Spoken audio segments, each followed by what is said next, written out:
Subscribe to Infidelity Tales Lab. Now let's begin. The lunch crowd at Rosario's was thinning out when Marcus Mackey noticed his daughter Katie hunched over her piggy bank at the kitchen table, counting coins with the concentration of a jeweler examining diamonds. She was 8 years old, gap-toothed, with her mother's dark hair and his own stubborn chin. The ceramic pig, a birthday gift from last year, sat empty beside her, and she'd arranged the quarters, dimes, and nickels into neat stacks. "That's quite a haul, kiddo," Marcus said, setting down his coffee. "What are we saving for?" Katie looked up, eyes bright. "Grandma Harriet's birthday is in 3 weeks. I want to get her something really special." Marcus felt the familiar tightness in his chest that always came when his mother-in-law's name entered a conversation. Harriet Davis had made it clear from the moment he'd met Morgan 12 years ago that he wasn't good enough for her daughter. The fact that he made documentaries, real films that exposed fraud and corruption, that actually mattered, meant nothing to Harriet. He wasn't a surgeon like her late father. He wasn't a corporate lawyer like her brother. He was just some filmmaker who barely scraped by, who'd had the audacity to marry into her family. "That's really sweet of you, Katie," Morgan said, appearing from the living room where she'd been reviewing contracts for her graphic design business. She kissed the top of their daughter's head. "Grandma will love whatever you pick." Marcus caught his wife's eye. They both knew that wasn't true. Harriet Davis wouldn't love anything Katie picked unless it came from Tiffany's with a receipt proving its worth. But Morgan, ever the peacekeeper, maintained the fiction that her mother was capable of appreciation. "How much have you saved?" Marcus asked. $47.50. Katie beamed. "I've been saving my allowance for 6 whole months. And I didn't buy candy or toys or anything. Mrs. Patterson of the craft store said I can take a jewelry making class with it. I want to make Grandma a bracelet. Mrs. Patterson showed me how to do this really pretty pattern with blue and silver beads. Blue is Grandma's favorite color." Morgan's expression softened, and Marcus felt something crack inside his chest. Their daughter had sacrificed months of small pleasures, had denied herself every childhood impulse, to create something meaningful for a woman who'd never shown her genuine warmth. Harriet tolerated Katie the way she tolerated Marcus, as unfortunate necessities in her daughter's life. "I think that's a wonderful idea," Morgan said. Marcus said nothing. He'd learned over the years that objecting to anything involving Harriet only caused fights. Instead, he pulled out his phone and opened the calendar, noting the date of Harriet's 65th birthday party. 3 weeks. 21 days of watching his daughter pour her heart into a gift that would likely be received with the enthusiasm Harriet reserved for telemarketer calls. His phone buzzed with a text from his producing partner, Jared Rangel. "Got the files on the pharmaceutical CEO. This is bigger than we thought. Can you review tonight?" Marcus had spent 15 years making documentaries that mattered. He'd exposed a corrupt city councilman, revealed safety violations at a nursing home chain, and documented systematic fraud at a for-profit college. His current project targeted a pharmaceutical executive who'd pushed addictive painkillers on vulnerable communities while knowing the risks.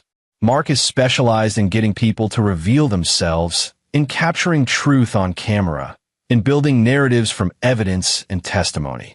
He was good at his job, meticulous, patient. He knew how to research, how to investigate, how to wait for the perfect moment to strike. These skills had won him awards, had changed laws, had put people in prison. They'd never changed Harriet's opinion of him. "Daddy," Katie was looking at him expectantly. "Sorry, sweetheart. What did you say?" "I asked if you'd come with me to Mrs. Patterson's class next Saturday. Mommy has that client meeting." "Of course." Marcus ruffled her hair. "Wouldn't miss it." Katie grinned and went back to counting her coins, lips moving silently as she calculated. Marcus watched her, this small person who'd inherited her mother's kindness and his own determination. She didn't understand, yet, that some people couldn't be won over with love or effort, that some people measured worth in dollars and status, not in sacrifice and intention. But Marcus understood. He'd spent 12 years being measured and found wanting by Harriet Davis. The jewelry-making class took place in the back room of Patterson's Crafts, a cluttered space that smelled of glue and potpourri. Katie was the youngest student in a group of 6, but she attacked the project with fierce concentration. Mrs. Patterson, a plump woman in her 60s with kind eyes, guided Katie through the process of creating a beaded bracelet. "You're a natural," Mrs. Patterson told Katie, examining her work. "This pattern is tricky, but you're getting it perfect." Marcus sat in a folding chair, ostensibly reviewing footage on his laptop, but mostly watching his daughter. She'd chosen each bead carefully, rejecting anything that didn't meet her exacting standards. The bracelet was taking shape, sapphire blue glass beads interspersed with silver charms, a delicate pattern that looked far more sophisticated than something an 8-year-old should be able to create. "It's beautiful, Katie," he said during the break. She held it up to the light, examining it critically. "You think Grandma will like it?" The hope in her voice nearly broke him. "I think you put your whole heart into it. That's what matters." Katie nodded, but her expression remained uncertain. Even at 8, she could sense Harriet's coldness. Children were intuitive that way. They knew when they weren't fully wanted, even if they couldn't articulate it. Over the next 2 weeks, Katie worked on the bracelet during every spare moment. She added a small charm shaped like a heart, carefully etched it with the letter H, using a tool Mrs. Patterson had loaned her. She polished each bead until it gleamed. She tested the clasp repeatedly to ensure it wouldn't break. Marcus documented it without Katie knowing, using his phone to capture quick clips of her focused expression, her careful hands, her determined effort. He wasn't sure why he was doing it. Some instinct, perhaps, born from years of knowing that everything could be evidence. Morgan planned Harriet's birthday party with her usual efficiency. It would be held at Harriet and Herbert's house, a sprawling colonial in Westchester that Harriet never let anyone forget had been her family for 3 generations. There would be 30 guests, all from Harriet's social circle, country club friends, bridge partners, members of her various charitable boards. People who measured their worth in property values and stock portfolios. "Mom wants you to wear the Navy suit," Morgan told Marcus the night before the party. "She says it photographs better." "I'll wear what I own," Marcus said, not looking up from his laptop. He was reviewing interview footage, watching a pharmaceutical rep admit on camera that she'd known the pills were addictive, but had been instructed to downplay the risks. Morgan sighed. "Marcus, please. It's one afternoon. Can we just get through it without incident?" He looked at her then, this woman he loved, who was caught perpetually between her husband and her mother. Morgan had her own spine. She defied Harriet to marry him, had built her own successful business, raised their daughter with values that contradicted everything Harriet stood for. But she was also Harriet's only child, bound by complicated ties of obligation and guilt. "I'll be on my best behavior," Marcus promised. "I'll wear the Navy suit. I'll smile for photos. I'll pretend that your mother doesn't spend every family gathering implying I'm not good enough for you." "She doesn't." Morgan started, then stopped. They both knew it was true. Just for Katie's sake. She's so excited about giving her gift. That was the leverage Harriet always had, Marcus realized. Not the direct attacks, but the way she made Morgan worry about Katie's feelings. The way she forced them all to perform this charade of family harmony for the sake of a child who deserved better than a grandmother who couldn't see past her own prejudices. For Katie's sake, Marcus agreed. Harriet Davis's 65th birthday party was exactly the kind of event Marcus had learned to endure.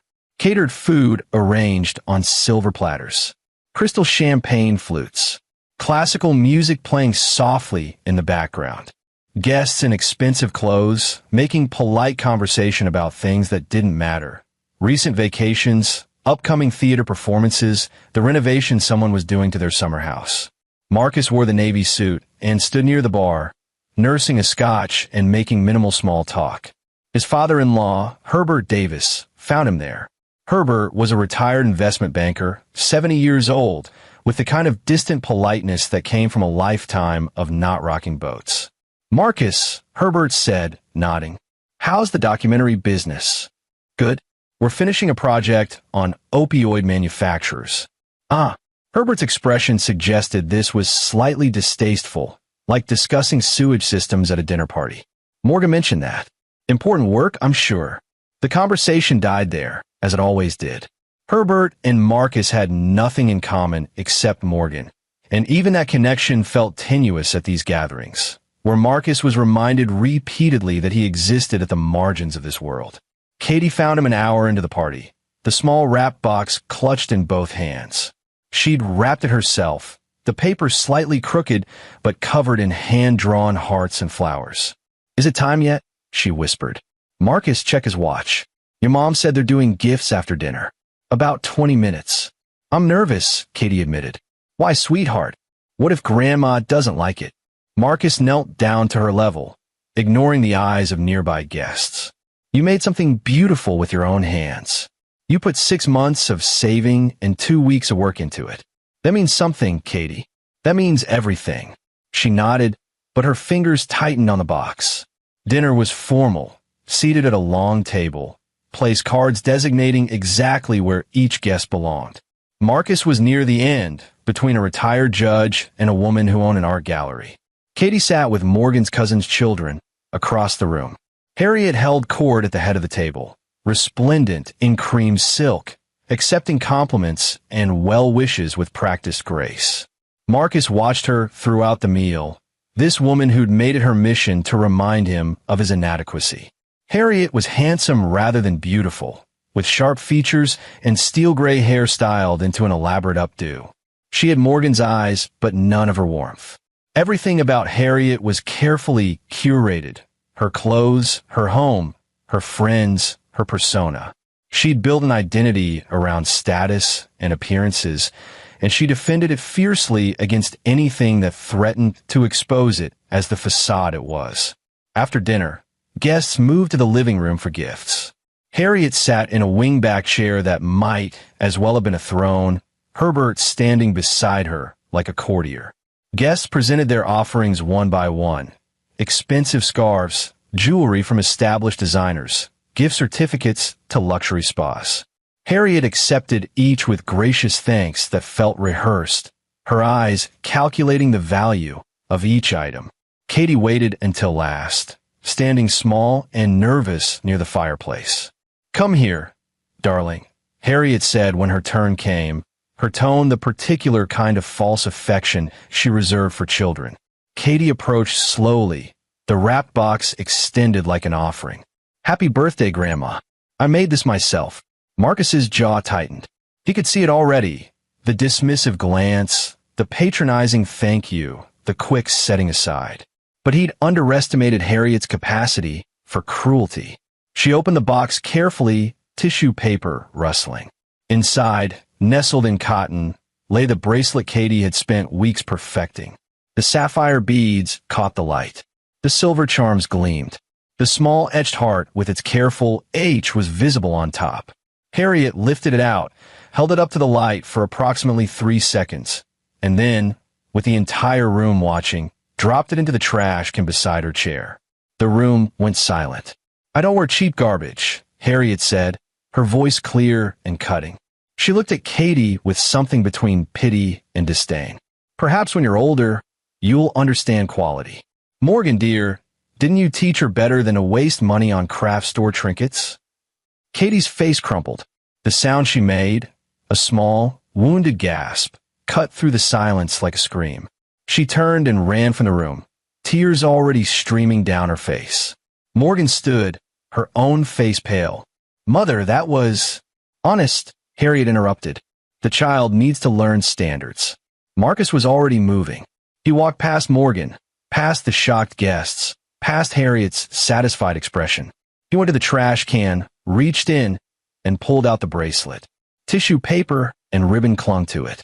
He brushed them off carefully, closed his hand around the delicate beads and charms his daughter had spent 6 months of allowance and 2 weeks of effort creating. Then he turned and looked at Harriet, really looked at her. He saw past the expensive clothes and carefully maintained facade to the small, petty woman underneath. The woman who measured her worth by making others feel worthless. He didn't say anything. There was nothing to say that wouldn't escalate into a scene that would only hurt Katie more. Instead, Marcus walked out of the room, found his daughter sobbing in the upstairs bathroom, and sat on the floor beside her. I hate her, Katie choked out between sobs. I hate her so much. I know, Marcus said softly. I saved everything. I worked so hard. And she just, I know, sweetheart. I know. He held her while she cried. This small person whose only crime was loving someone who didn't deserve it. The bracelet was still in his hand, and he looked at it. Really looked at it, seeing the hours of concentration, the careful selection of each bead, the love embedded in every charm. Morgan found them there 20 minutes later. Her eyes were red, suggesting she'd been crying too. We're leaving, she said quietly. I told my mother. I told her that was unforgivable. What did she say? Marcus asked. That I'm being oversensitive. That Katie needs to learn that not everything deserves praise. Morgan's voice broke. She actually said that. About a handmade gift from her own granddaughter. They drove home in silence. Katie exhausted from crying. Morgan radiating a fury that Marcus recognized as grief. For the mother she wished she had. For the grandmother Katie deserved. After Katie finally fell asleep, clutching the bracelet like a talisman, Marcus went down to his office. He opened his laptop and began to type, his mind already working through the problem the way he worked through any investigation. Research, evidence, pattern analysis. Harriet Davis had revealed herself fully tonight, had shown her cruelty without any veneer of civility. And Marcus Mackey specialized in exposing people who hid their true nature behind carefully constructed facades. He'd spent years being the bigger person, enduring Harriet's subtle insults and quiet contempt. But tonight, she hadn't been subtle. Tonight, she'd made his daughter cry, had traumatized a child whose only mistake was loving her grandmother. That changed everything. Marcus pulled up his research files, his contact list, his network of investigators and information brokers. He had 3 days. That was all he needed. 3 days to give Harriet Davis exactly what she'd given his daughter. A moment of horror she'd never forget. Marcus didn't sleep that night. Instead, he worked, pulling together threads he'd noticed over the years, but never thought to weave into a complete picture. Harriet Davis had always been a mystery to him. Not because she was complex, but because her past didn't quite align with her present. Small inconsistencies that he'd filed away without much thought. The way a documentary filmmaker noticed discontinuities in people's stories. He started with public records. Birth certificates, marriage licenses, property deeds. The digital trail that everyone left behind, whether they knew it or not. Harriet claimed to be a Davis by birth, insisted that her family had owned the Westchester property for 3 generations. But the property records told a different story. The house had been purchased in 1987, 2 years after Harriet married Herbert. Before that, it had belonged to a developer, and before that, it had been farmland. No generational wealth. No family estate passed down through the years. Marcus leaned back in his chair, the glow of his laptop screen casting shadows across his office. It was 3 a.m. Upstairs, Morgan and Katie were sleeping. Katie finally exhausted from crying. The bracelet sat on Marcus's desk, sapphire beads catching the dim light. He dug deeper. Harriet's maiden name, she'd always claimed, was Harriet Montgomery, a family with old Connecticut money, summer houses in the Hamptons, connections to Yale, and various prestigious institutions. But Marcus couldn't find any Montgomery family that matched her description. What he found instead, buried in archived newspaper clippings from a small Ohio town, was a Harriet Schultz. Harriet Schultz, born in Dayton in 1960. Daughter of a mechanic and a grocery store clerk. Graduated from a public high school. No college degree listed anywhere, despite Harriet's frequent references to her time at university. Marcus cross-referenced photos. The images were grainy. Yearbook pictures from 1978, a local newspaper article about a teen beauty pageant. But the face was unmistakable. Harriet Schultz and Harriet Montgomery were the same person. She'd invented herself, created a fictional past to match the life she wanted to live. Married Herbert Davis, whose family actually did have money, and used his wealth to purchase the credibility she'd craved. The house, the country club membership, the charity board positions, all of it built on the foundation of Herbert's success and her own carefully maintained lies. Marcus felt something cold settle in his chest. Not anger exactly. More like the focused calm that came when he knew he had the story, when all the pieces clicked into place. Harriet's cruelty toward him made sense now. She saw in Marcus what she tried to erase from her own past. Someone without the right pedigree, without the inherited status she'd fabricated for herself. His existence, his marriage to Morgan, reminded Harriet that she was an imposter in the world she'd fought to enter. He sent a text to Jared. Need research help. Personal project. Urgent. The response came 5 minutes later. It's 3 a.m., man. I know. This is important. Send me what you need. Marcus compiled everything he'd found and sent encrypted. Then he moved to phase 2, verification and expansion. He needed more than just public records. He needed people who'd known Harriet before she became Harriet Davis. People who remembered Harriet Schultz from Dayton, Ohio. The Facebook group for Dayton Central High School class of 1978 had 247 members. Marcus created a fake profile, standard investigative practice, though one that always made him slightly uncomfortable, and requested to join. While he waited for approval, he cross-referenced the yearbook photos he'd found with current social media profiles. By dawn, he had 3 potential contacts: Lynette Hurley, who'd been in Harriet's homeroom, Brett Patton, who'd played football and appeared in several photos with Harriet, and Ramona Graham, who'd been Harriet's lab partner in chemistry. Marcus sent careful, strategically worded messages. Not too eager, just curious, working on a documentary about people who'd moved away from their hometowns. Wondering if anyone remembered Harriet Schultz, what had happened to her. Lynette responded first. Harriet? Wow, haven't thought about her in years. She was desperate to get out of Dayton. Said she was going to marry someone rich and never look back. Guess she did. Why do you ask? Marcus's fingers hovered over the keyboard. The truth would work better than any lie. She's my mother-in-law. Told my daughter some pretty hurtful things last night. I'm trying to understand her better. The response came quickly. Oh, honey. Harriet was always mean. Not much to understand there. She was beautiful and she knew it, and she used it to get what she wanted. Broke a lot of hearts, including Brett Patton's. They dated senior year and she dumped him the second she got accepted to that secretarial school in New York. Secretarial school, not university. Another lie exposed. Brett Patton's message was more bitter. Harriet Schultz is a world-class liar. She told me she loved me, took my Letterman jacket, then left without a word. Heard she was working as a secretary somewhere. Never cared enough to find out where. Why? Marcus explained again. Brett's response made him smile grimly. She married rich? Figures. That was always her plan. She used to practice talking with a fake accent, trying to sound classy. Is she still pretending she's something she's not? Every single day, Marcus wrote back. Ramona Graham provided the most damaging information.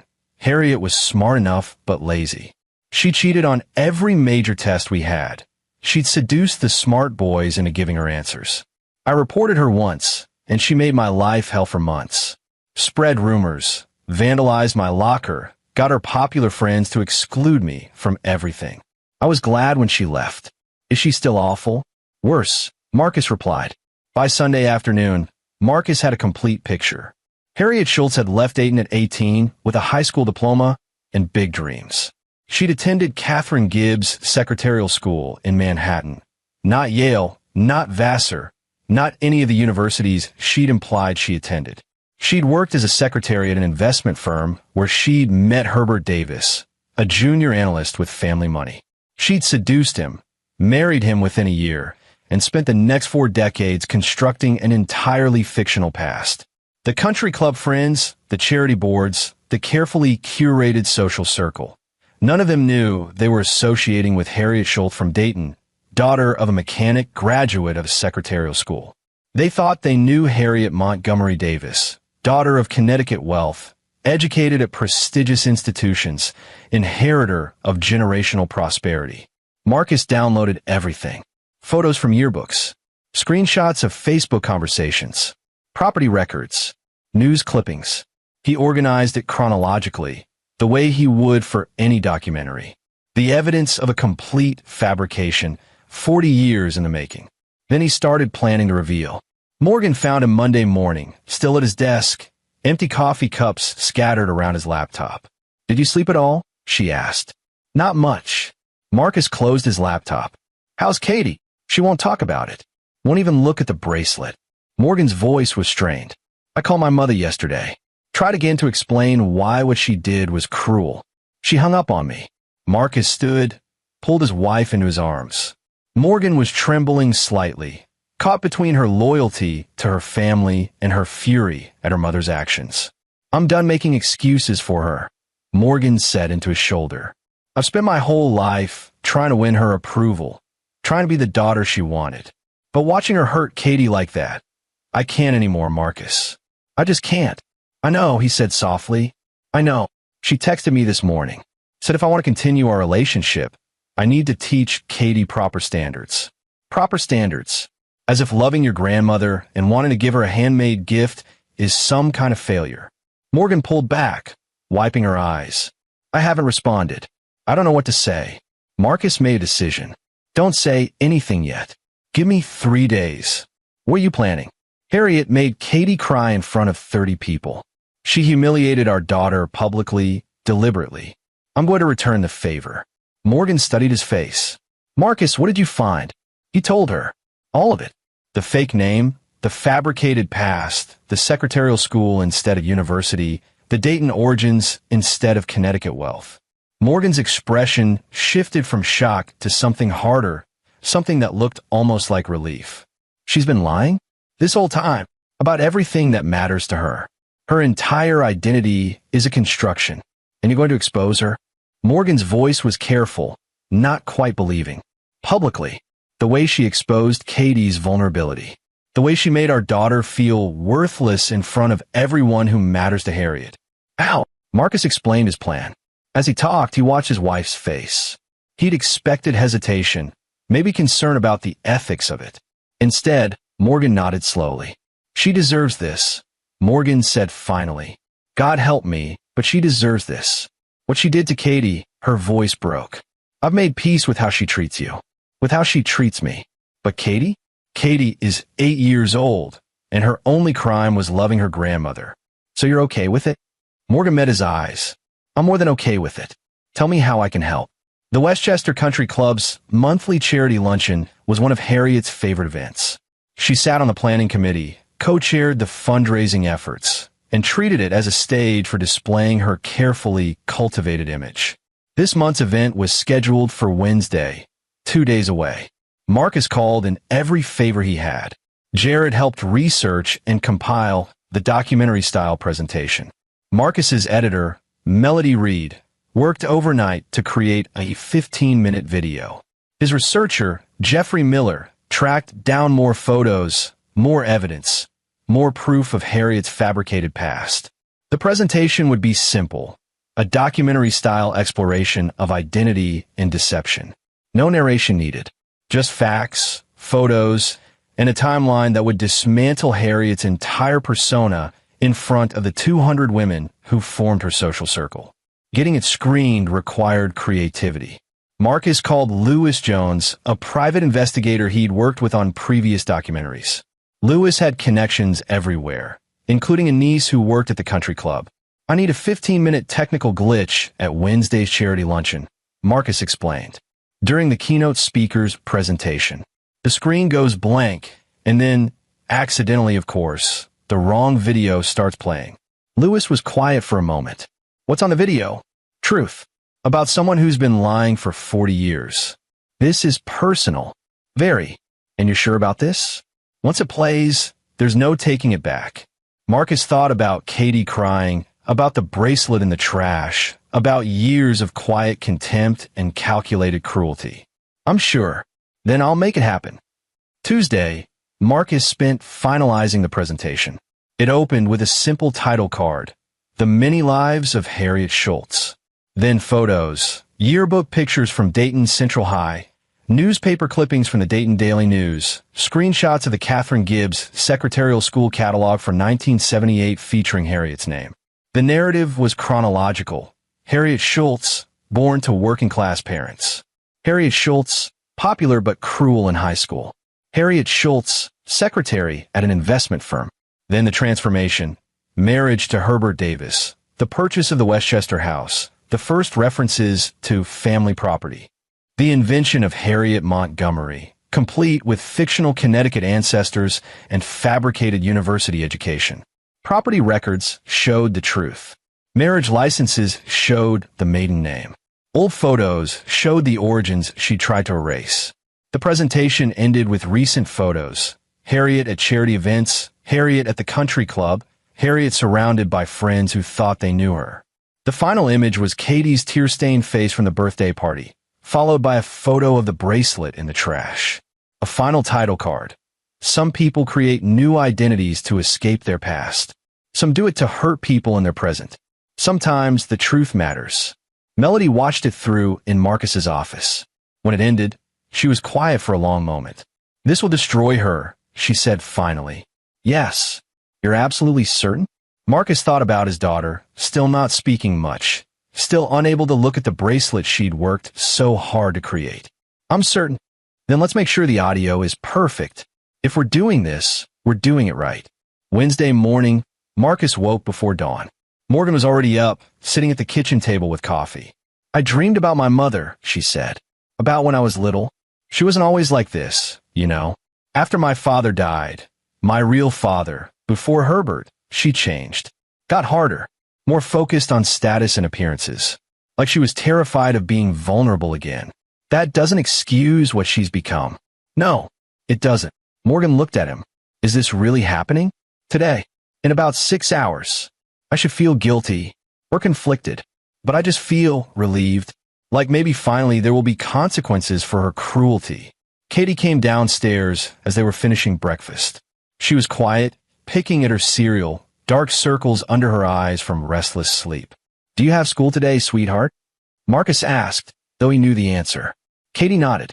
"I don't want to go. Bad dreams. Just don't feel good." She pushed her cereal away. "Can I stay home?" Morgan and Marcus exchanged looks. Katie never wanted to skip school. She was conscientious, almost obsessive about her perfect attendance record. "Of course," Morgan said. "We can have a movie day. Your choice." Katie nodded, relieved, and went back upstairs to her room. Morgan waited until she was out of earshot. "She's not sick. She's heartbroken." "I know. Do you think this will make it better?" "The revenge." Marcus considered. "I think it will make it fair. And sometimes fairness is the best we can hope for." At noon, Marcus received a text from Lewis, in position. "Video is loaded. Technical glitch scheduled for 12:45 p.m., right after keynote intro." Marcus imagined it. 200 women in designer clothes, champagne glasses and catered lunch, Harriet holding court among her friends. The keynote speaker would be someone important, a minor celebrity or prominent philanthropist, someone Harriet had helped recruit to prove her influence and connections. The speaker would be introduced. The lights would dim. The screen would flicker to life for the presentation. And then, technical difficulties. A blank screen. Confused murmurs. Someone scrambling to fix it. And then his video would play. 15 minutes of carefully documented truth. Harriet's real past, her real origins, her systematic deception. All of it displayed on a 20-foot screen in front of everyone who mattered to her. Marcus's phone rang. "Jared, you're really doing this?" his producing partner asked. "It's already done. I've known you for 8 years, Marcus. You've always been the most ethical filmmaker I know. You've never ambushed someone, never violated consent, never used information to hurt rather than inform. This is different. She hurt my daughter, in front of 30 people. Deliberately. That's different too. I know what she did. I'm not saying she doesn't deserve consequences. I'm just making sure you've thought this through." Marcus had. He'd thought about it for 3 days straight, had considered and reconsidered, had imagined every outcome. "Some stories need to be told," he said finally, "even when they're uncomfortable, especially when they're uncomfortable. I've built my career on that principle. This isn't different. It's just personal." "Okay," Jared said. "Okay. I just wanted to make sure. Call me after, yeah?" "I will." The charity luncheon started at 12:15. Marcus tracked it remotely through text from Lewis's niece, a waitress named Candy Compton, who was working the event. The updates came every few minutes. 12:20, everyone seated. Your MIL is at table 1, center stage as usual. 12:30, lunch is served. She's holding court, lots of laughing and air kissing. 12:40, keynote speaker is being introduced. Some author who wrote about women in business. Harriet introduced her personally, big speech about her dear friend. 12:43, lights are dimming. Presentation starting. Marcus waited. His heart was hammering. This was it. The point of no return. In 2 minutes, Harriet's world would implode. Everything she'd built, every lie she'd maintained, every carefully constructed piece of her identity would be exposed. He thought about stopping it, picking up the phone, calling Lewis, aborting the plan, taking the moral high ground, being the bigger person. Then he thought about Katie's face, the sound of her crying. 6 months of save allowance in the trash. His phone buzzed. 12:45. Screen went blank. People are confused. Wait, something's loading. Marcus closed his eyes. 12:46. Holy shit. Is this real? This is your video? 12:48. The room is silent. Everyone is watching. Your Emil's face. 12:52. She just stood up. Try to get them to stop it. People are staring at her. 12:57. She's screaming. Actually screaming. Trying to get to the projection booth. 2 people had to hold her back. 1 o'clock. Video ended. The room is chaos. Your MIL ran out. People are talking. Phones are out. Marcus, this is insane. She's destroyed. Marcus read the messages twice. Then he set down his phone and went upstairs to his daughter's room. Katie was sitting on her bed, watching a movie on her tablet. Hey kiddo, he said. How are you feeling? Okay, I guess. She paused the movie. Dad, why did Grandma say those things? About my bracelet being garbage? Marcus sat beside her. Because your grandma isn't a very kind person. And sometimes unkind people say unkind things to make themselves feel important. But I worked really hard on it. I know you did, sweetheart. And it was beautiful. Your grandma couldn't see that because she's too busy worrying about things that don't matter, like how much things cost or where they came from. She forgot to care about the things that do matter, like love and effort and the fact that you sacrificed for 6 months to make her something special. Katie was quiet for a moment. Will she ever say sorry? I don't know, Marcus said honestly. Some people don't know how to apologize. But what I do know is that what she said was wrong. And it's okay that you're hurt. And it's okay that you're angry. Are you angry? Marcus thought about the video playing across town, about Harriet's carefully constructed world crumbling around her, about 200 women learning the truth she'd hidden for 40 years. Yes, he said, I am. But not forever. Just for now. The call started at 1:30. First Morgan's phone, then Marcus's, then the house line. Herbert's number showed up repeatedly. Marcus declined them all. Whatever was happening in the aftermath, whatever fallout was erupting, could wait. He'd spent 3 days planning the exposure. He could spend a few hours letting it settle. At 3 o'clock, he finally listened to the voicemails. Herbert's voice was strained, barely controlled. Marcus, we need to talk. Immediately. About what happened at the luncheon. About that video. Call me back. There were 12 more messages.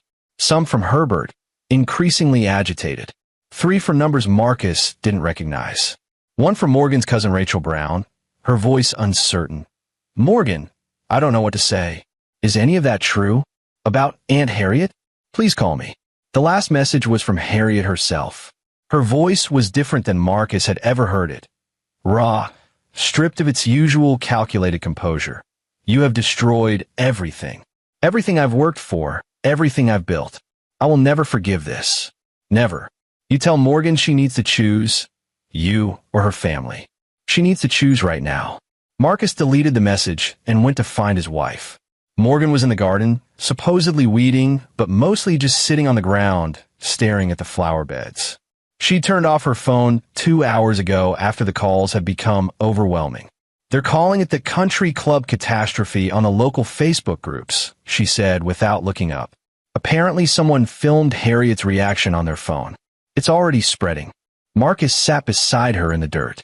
Are you okay? I don't know. I keep thinking I should feel guilty. That I should feel bad for her. She's my mother, and her entire life just imploded in front of 200 people. But all I can think about is Katie crying, and that bracelet in the trash, and the 1,000 small cruelties she's inflicted over the years. Morgan finally looked at him. Does that make me a terrible person? It makes you honest.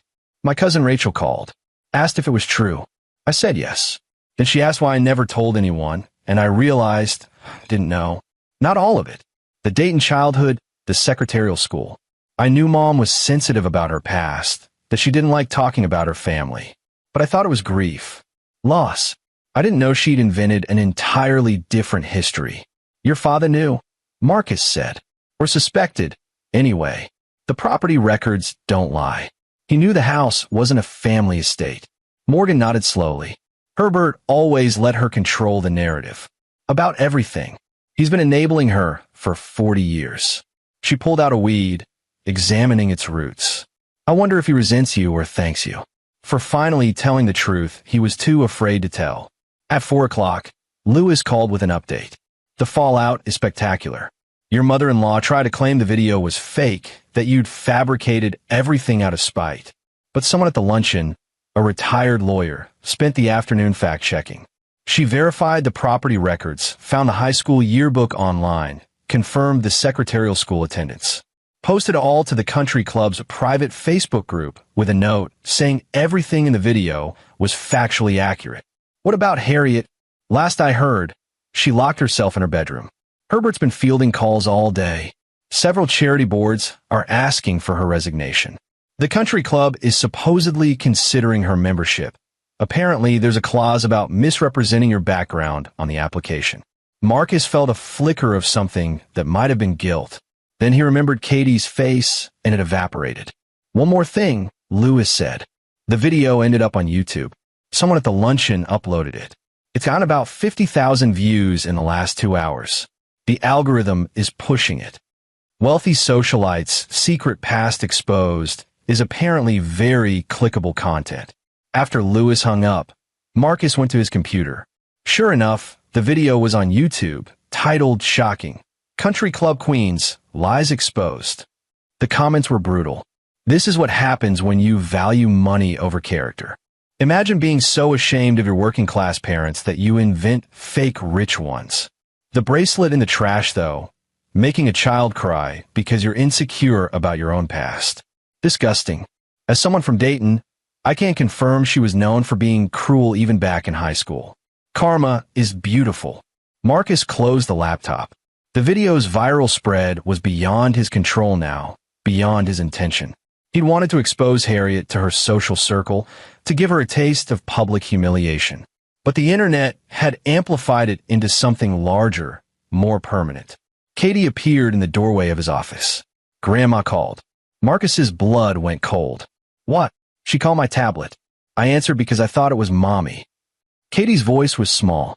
She said mean things. Marcus was across the room in 3 steps. What kind of mean things? She said you're a liar and a bad person. She said I shouldn't love you because you're trying to destroy our family. She was crying and yelling. Katie's eyes were wide. I hung up on her. Was that bad? No, sweetheart. That was exactly right. Marcus pulled his daughter into a hug, fury coursing through him. Harriet had crossed yet another line, involving Katie directly, trying to turn her against him. Did she say anything else? Just that everything is your fault and she hates you. Katie pulled back. But Dad, I was thinking, what if Grandma is right? What if this is all your fault? Marcus knelt down to her level. Katie, your grandmother did something cruel to you. She threw away a gift you made with love. That hurt you, didn't it? Katie nodded. What happened today is because of that cruelty. I made sure other people know the truth about who your grandmother really is.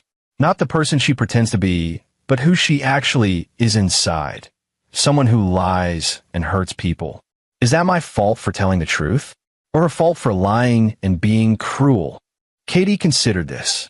But everyone's mad now. And sad. And Grandma's crying. Sometimes when people face consequences for their actions, they get upset. That doesn't mean the consequences were wrong. It means they're finally being held accountable. Marcus touched his daughter's cheek. You saved your allowance for 6 months. You worked hard on that bracelet. You gave it with love. and she threw it away like trash. None of that is okay, Katie. None of it. But you made it worse. I made it public. There's a difference. Marcus sighed.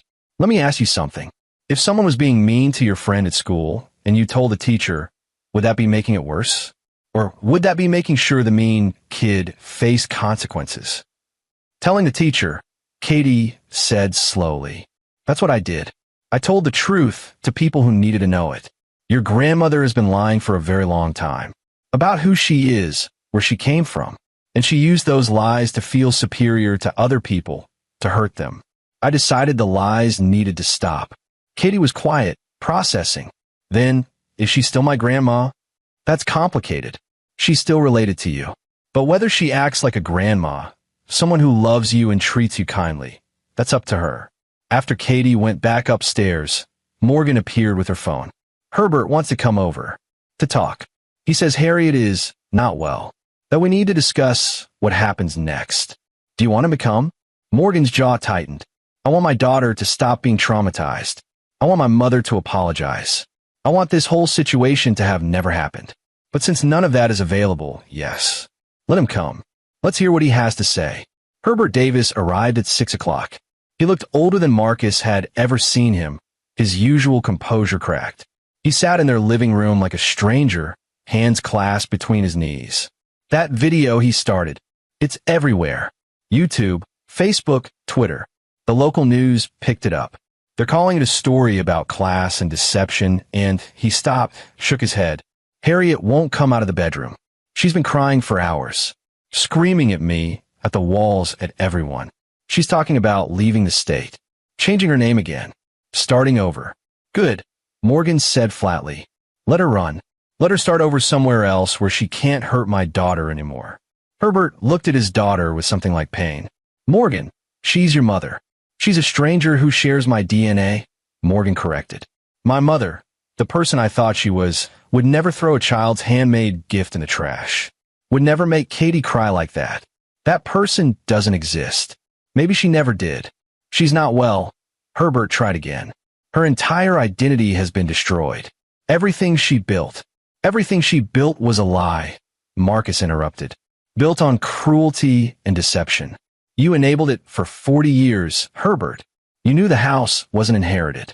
You knew about Dayton, about the secretarial school. You watched her construct this elaborate fiction, and you said nothing. Herbert's face flushed. I loved her. When I met Harriet, she was the most ambitious person I'd ever encountered. She knew what she wanted from life: security, status, respect. She'd come from nothing, and she refused to stay there. I admired that. I helped her achieve it. By allowing her to reinvent herself. Is that so terrible? People do it all the time. They move, they change, they become who they want to be instead of who they were born as. The difference, Marcus said carefully, is that most people don't use their reinvention to hurt others. Most people don't build their new identity on a foundation of cruelty toward anyone who reminds them of what they left behind. Harriet didn't just reinvent herself. She weaponized her fake past against everyone she deemed inferior. Herbert had no response to that. Why are you here, Dad? Morgan asked. What do you want from us? Your mother wants you to make him take the video down. Remove it from the internet.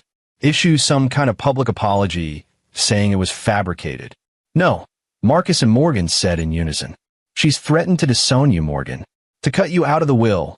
To never speak to you again. Morgan laughed, a sharp, bitter sound. She can't disown what she never truly owned.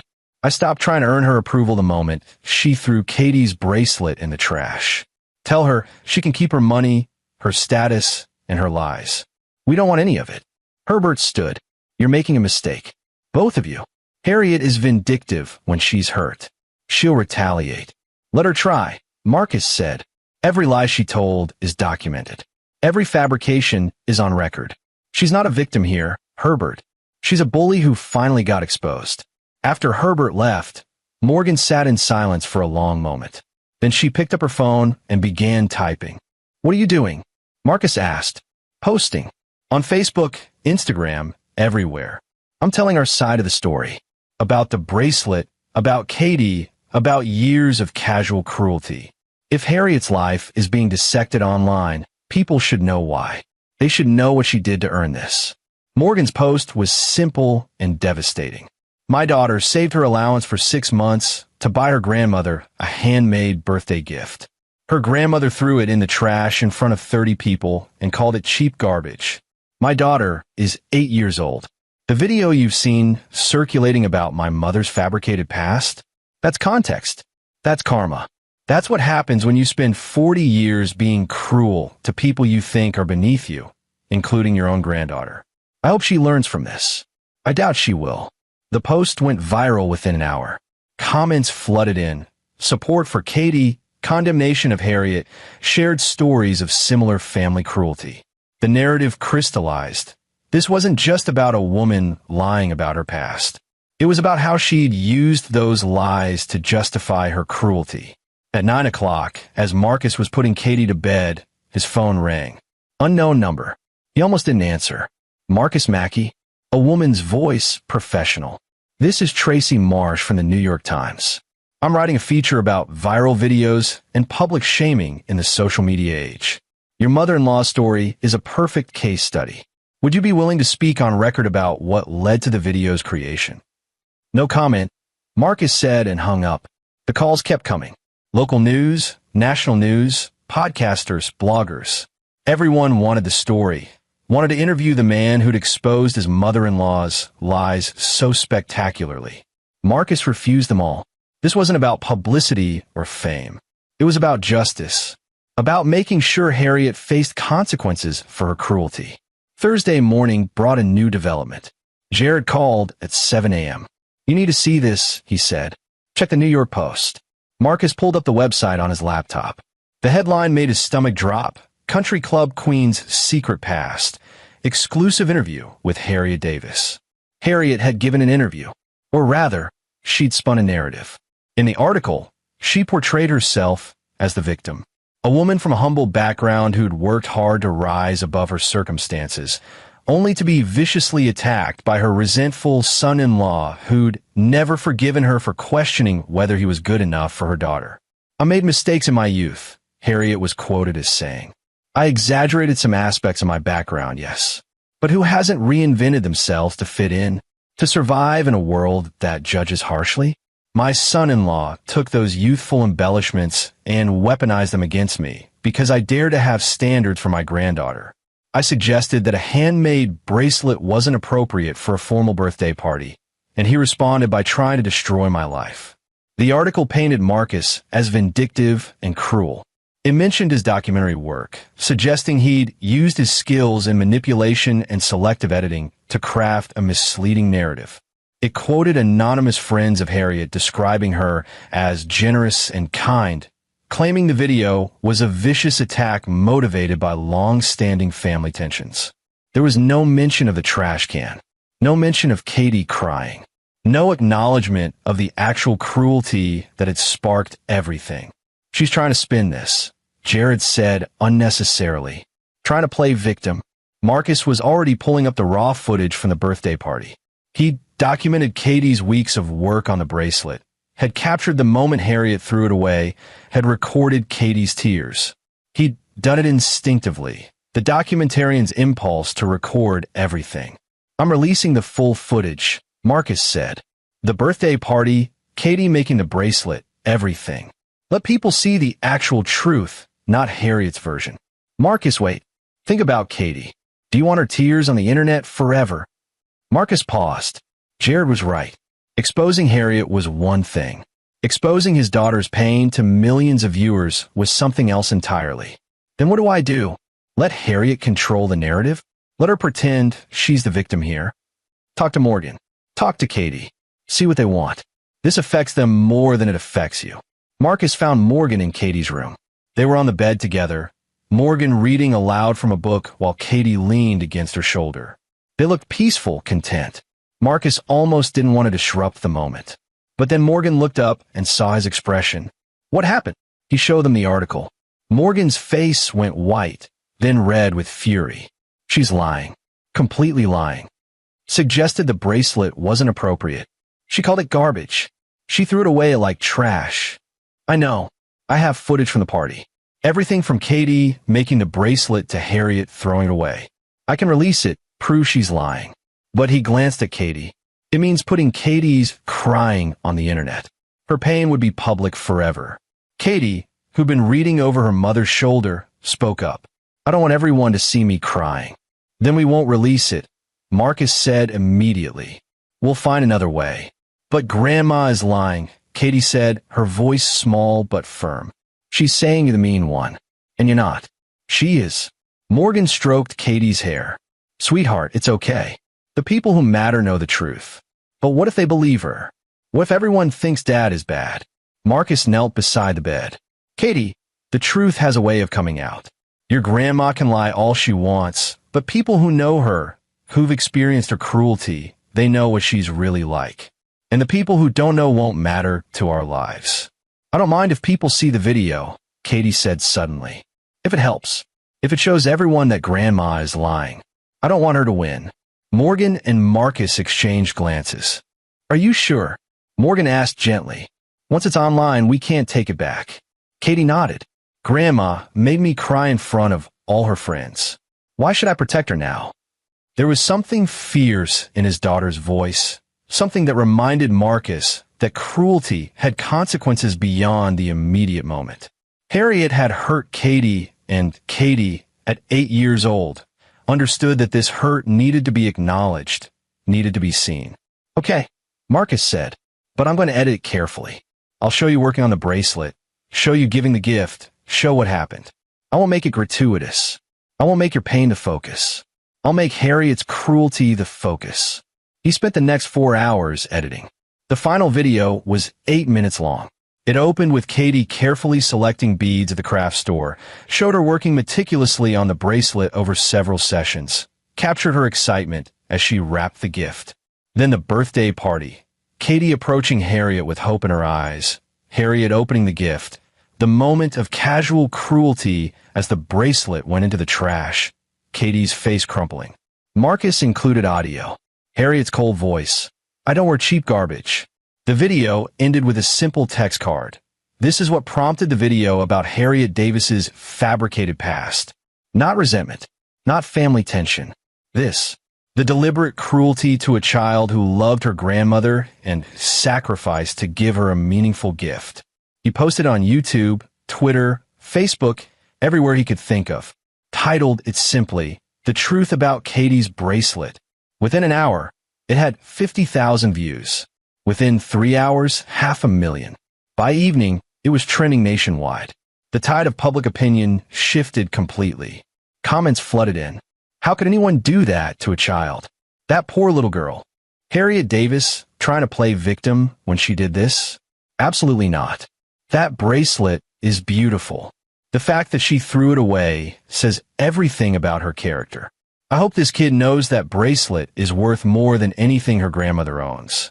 The love in it is real. The New York Post ran a follow-up article, this time with a very different tone. Backfire.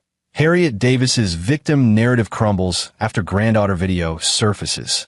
The article included interviews with child psychologists discussing the trauma of public humiliation by family members, quotes from the original birthday party guests confirming the cruelty, and a statement from the country club saying they were reviewing Mrs. Davis's membership in light of recent revelations about her character.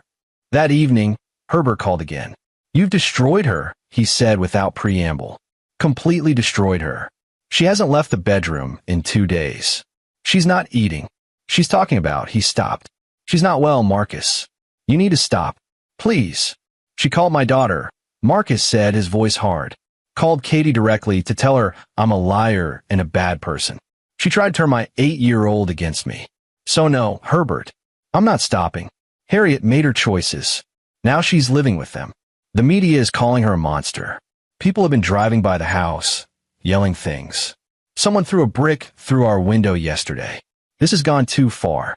Then maybe you should have stopped her years ago, when she was belittling me at family dinners, when she was making Morgan feel worthless, when she showed the first signs of being cruel to Katie. You enabled her, Herbert. You watched her build an identity on lies and cruelty, and you did nothing. This is as much your consequence as hers. Herbert hung up without responding. Friday morning, Morgan received a text from her cousin Rachel. Check the country club's website. Board of Directors page. Harriet's name had been removed. Her photo was gone. In its place was a statement. The Westchester Country Club maintains the highest standards of integrity and character among our members and leadership. Recent revelations regarding Mrs. Harriet Davis's misrepresentation of her background and conduct toward family members have led to the termination of her membership effective immediately. One by one, the other consequences followed. The charity boards requested her resignation. The garden club removed her from their leadership. Her bridge group quietly stopped inviting her to games. Harriet Davis was being systematically erased from the social circle she'd spent 40 years infiltrating. Morgan stared at her phone, reading the updates. I should feel triumphant, she said. But I just feel empty. That's because you're a good person, Marcus said. Good people don't enjoy watching others suffer, even when that suffering is deserved. Do you think she's learned anything? Do you think she understands why this happened? No, Marcus said honestly. People like Harriet don't learn. They just find new people to blame, new narratives to construct. She'll convince herself she's the victim here, that we're the villains. That's how she'll survive this. Then what was the point? If she doesn't change, if she doesn't understand, what did we accomplish? Marcus thought about Katie, who'd been humming while making breakfast this morning, who'd carefully placed the bracelet in a special box in her room, treasure instead of trash, who'd stood up to her grandmother's cruelty by allowing the truth to be seen. We accomplished justice, he said. We made sure that cruelty had consequences. We protected our daughter from years of future hurt by cutting off someone who was toxic. We taught Katie that standing up to bullies matters, even when those bullies are family. That might not feel satisfying in this moment, but it's important. That afternoon, a package arrived. No return address. Inside was the bracelet Katie had made, the one Harriet had thrown in the trash. Except now, it was broken, snapped into pieces, beads scattered loose in the box, and a note in Harriet's handwriting. You wanted this garbage so badly. Now you have it. I hope you're happy with what you've destroyed. Katie found the package before Marcus could intercept it. She stared at the broken beads, her face unreadable. She broke it, Katie said quietly. She broke it on purpose. Marcus knelt beside her. I'm so sorry, sweetheart. No. Katie's voice was suddenly strong. Don't be sorry. This proves you were right. This proves she's mean. Really, truly mean. She picked up one of the blue beads. Can we make it again? Can we make it better?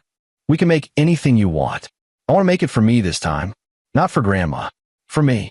So I can remember that I made something beautiful, and even if someone breaks it, I can make it again. Morgan appeared in the doorway, saw the broken bracelet, and her expression hardened. She pulled out her phone and took a photo of the destruction. What are you doing? Marcus asked. Documenting. One last piece of evidence. One more proof of who she really is. Morgan posted the photo with a caption. My mother received my daughter's heartfelt gift and threw it in the trash. Now she sent it back to us, deliberately broken. This is who Harriet Davis is. This is the cruelty we're protecting our daughter from. To anyone who still thinks she's the victim in this story, look at what she did to a handmade bracelet from a child. Then explain to me how we're the cruel ones. The post went viral immediately. Even Harriet's few remaining defenders couldn't justify destroying a child's artwork out of spite. Saturday morning, Marcus woke to his phone buzzing incessantly. Texts, emails, voicemails. Something had happened overnight. He checked the news first. The headline stopped his breath. Harriet Davis arrested. Former socialite charged with fraud and identity theft. The article explained that an investigative journalist, inspired by Marcus's documentary, had done a deep dive into Harriet's past. What they'd found went beyond simple name changes and fabricated social background. Harriet had, at various points, stolen credit card information from colleagues at the secretarial firm where she'd worked. She'd forged documents to apply for loans she never repaid. She'd even fraudulently claimed to be the executor of an estate that wasn't hers, collecting funds meant for actual heirs. The crimes were old, some dating back 35 years, but they'd never been prosecuted because no one had connected them to Harriet Montgomery Davis. The investigator had found the paper trail, matched it to Harriet Schultz, and presented it to law enforcement. Harriet had been arrested at 2 a.m. at her Westchester home.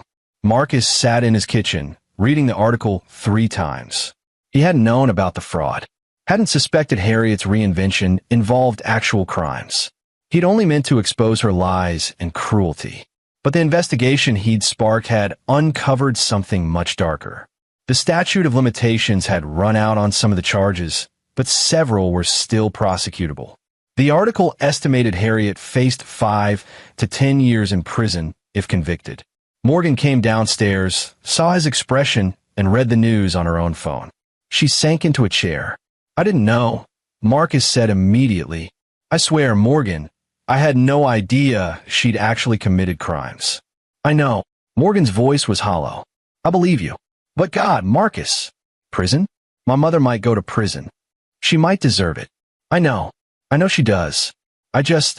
Morgan put her face in her hands. "This is bigger than I ever imagined. Bigger than the lies about her past. She actually hurt people. Stole from them." The phone rang. Herbert's number. Morgan answered on speaker. "Morgan." Herbert's voice was wrecked. "They took her. The police. They arrested her in the middle of the night. She's been charged with fraud, with identity theft. They're saying she could go to prison for years." "I know, Dad. We saw the news. This is Marcus's fault. All of it. If he hadn't made that video, if he hadn't exposed her, none of this would have happened." "No," Morgan said firmly. "This is Mom's fault. She committed crimes. She stole from people. She's not a victim, Dad. She's a criminal. She made mistakes decades ago. Everyone deserves a second chance." "She didn't give Katie a second glance before throwing her gift in the trash," Morgan shot back. "She didn't give Marcus a chance for 12 years of marriage. She used her reinvention not to become better, but to become worse, cruel, entitled, judgmental. So no, Dad, I don't feel sorry for her. I feel sorry for the people she stole from. I feel sorry for Katie, who had to learn that her grandmother is a monster. But I don't feel sorry for Mom." Herbert was silent for a long moment. Then, quietly, "She's asked for you. At the jail. She wants to see you. Tell her no." "Morgan." "No, Dad. I'm done. Done protecting her. Done making excuses. Done subjecting myself and my family to her toxicity. She made her choices. Now she gets to live with them." Morgan hung up and immediately started crying. Not sad tears, but angry ones, tears of frustration and grief for the mother she'd never really had. Marcus held her while she cried, while Katie wandered downstairs looking confused, while the morning sun streamed through the kitchen windows and their phones continued to buzz with notifications. "Is Grandma really going to jail?" Katie asked eventually. "Maybe," Marcus said honestly. "She did some bad things a long time ago. Things she needs to answer for." "Good," Katie said, with the fierce certainty of childhood justice. "People who are mean should have to answer for it." The trial took place 6 months later. Marcus and Morgan didn't attend, but they followed the news coverage. The prosecution presented a damning case. Document Harriet had forged, statements from people she'd stolen from, evidence of a decades-long pattern of fraud and deception. The defense argued that the statute of limitations should apply, that Harriet had reformed, that she'd spent 40 years as an upstanding citizen. The jury didn't buy it. They saw a woman who'd built her entire life on lies and theft, who'd never shown genuine remorse, who'd blamed everyone but herself for her downfall. Harriet Davis was convicted on 6 counts of fraud and sentenced to 8 years in prison. Herbert divorced her 3 months later. He sold the Westchester house and moved to Florida. He sent a letter to Morgan, apologizing for his role in enabling Harriet for not protecting Morgan from her mother's toxicity. He wanted a relationship with his granddaughter, if Morgan would allow it. Morgan was cautious, but willing. Herbert was complicit, yes, but he'd also been manipulated for 40 years. He deserved a chance to prove he could be better. 1 year after the birthday party incident, Marcus found Katie in her room, carefully working on a beaded bracelet. This one was different, more complex, more sophisticated, incorporating techniques she'd learned from advanced classes. "Who's that for?" he asked. Katie held it up to the light. Me. I make them for myself now. Mrs. Patterson says I'm good enough to sell them if I want. She knows someone who owns a boutique. That's amazing, kiddo. Daddy. Katie set down the bracelet. Do you ever feel bad? About Grandma being in prison. Marcus considered his answer carefully. I feel bad that the situation happened at all. I feel bad that your grandmother made the choices she made, both recently and years ago. But do I feel bad that she's facing consequences? No. Actions have consequences, Katie. That's an important lesson. I saw her on the news yesterday. She looks sad. I'm sure she is sad. Prison is hard. Facing punishment for your mistakes is hard. But that doesn't mean the punishment is wrong. Katie nodded slowly. I don't miss her. Is that bad? No, sweetheart. You can't miss what you never really had. Your grandmother never showed you real love or kindness. You don't owe her your grief. I miss the idea of her, though. Like, I wish I had a nice grandma who baked cookies and told stories and loved me. But that was never real, was it? No, Marcus said gently. That was never real. Katie picked up the bracelet again, fingers moving surely through the pattern. Mrs. Patterson says every bead is like a moment. Good or bad. They all go into making the whole thing beautiful. I think about that sometimes. About how even the bad stuff, Grandma being mean, the video, everything, it all made our family stronger.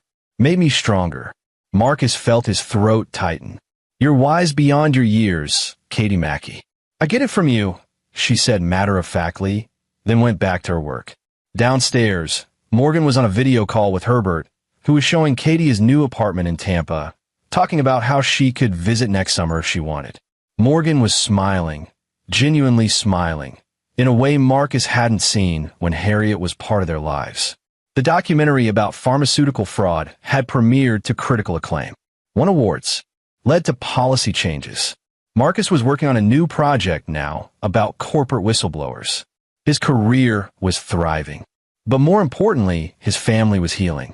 The story of Harriet Davis became a cautionary tale on the internet, about the dangers of building your identity on lies, about how cruelty eventually finds its consequences, about the importance of authentic living over curated perfection.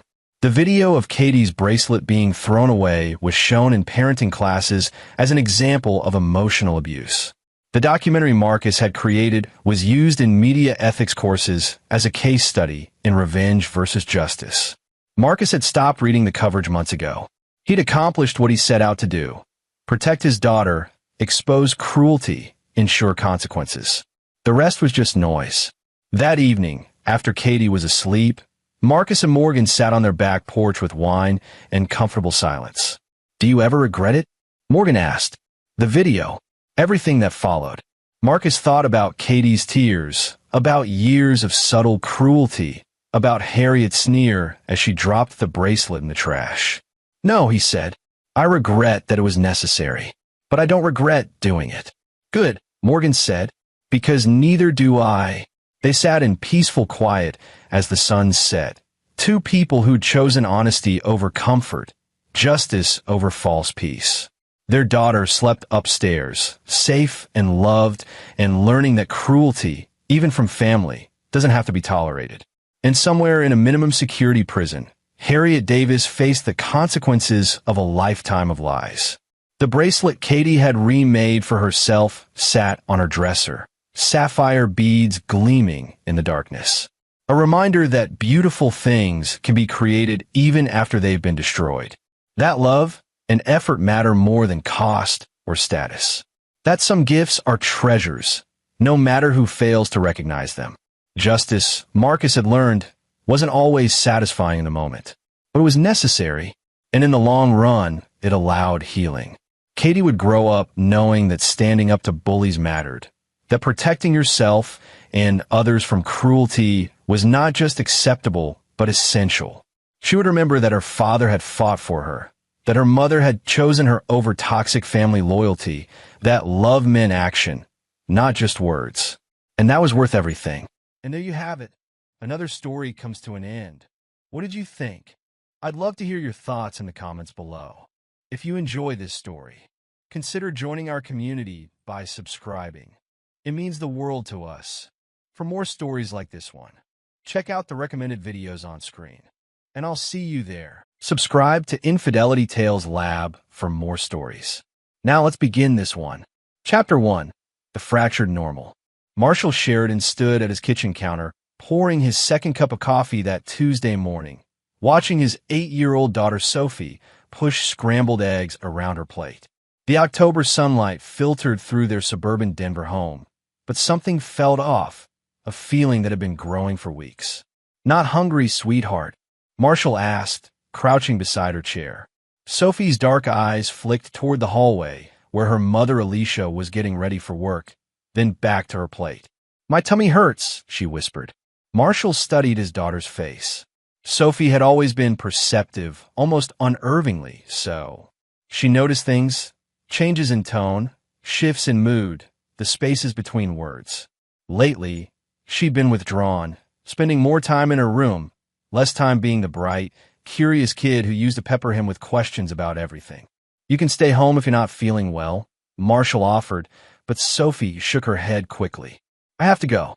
Mrs. Medina is teaching us about the solar system today." Alicia Sheridan emerged from the hallway, her auburn hair perfectly styled, makeup flawless, phone pressed to her ear. "I know, Brian. I'll be there in 20 minutes. Yes, the Caldwell contracts are ready." She grabbed her briefcase without looking at Marshall or Sophie, air-kissed in their general direction, and headed for the garage. Marshall watched his wife leave, that knot in his stomach tightening. 6 months ago, Alicia had rekindled a friendship with Brian Faulkner, her childhood friend who'd moved back to Denver. Brian had positioned himself as a business consultant, and Alicia, who ran a successful real estate development firm, had brought him on as a partner. Since then, Marshall had watched his wife transform into someone he barely recognized. She'd become distant, erratic. Some nights, she'd come home energized but scattered, talking rapidly about ideas that made no sense. Other nights, she'd be exhausted, almost zombie-like. She'd forgotten Sophie's birthday dinner last month, something the old Alicia would never have done. Marshall had tried talking to her, suggesting she see a doctor, but she'd brushed him off, saying he was being paranoid. Marshall was an architectural historian. He restored historic buildings and consulted on preservation projects. His work required patience, attention to detail, and the ability to see patterns others missed. Those same skills were now telling him something was deeply wrong.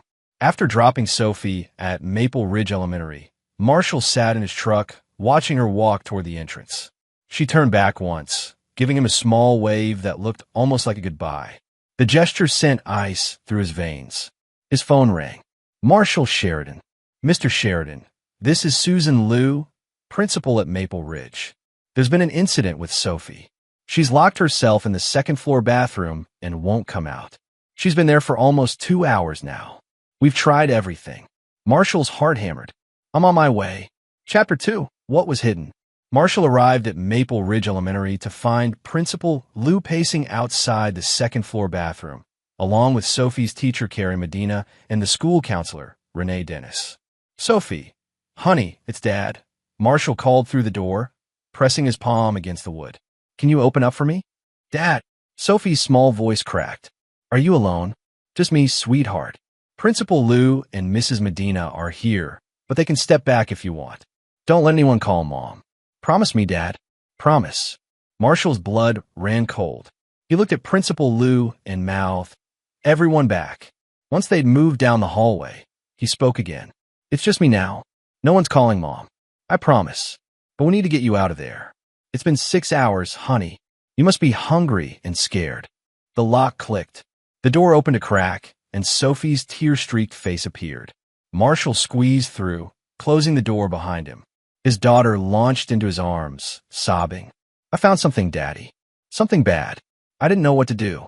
I was scared to come home. I was scared Mom would find it." "Find what, Sophie?"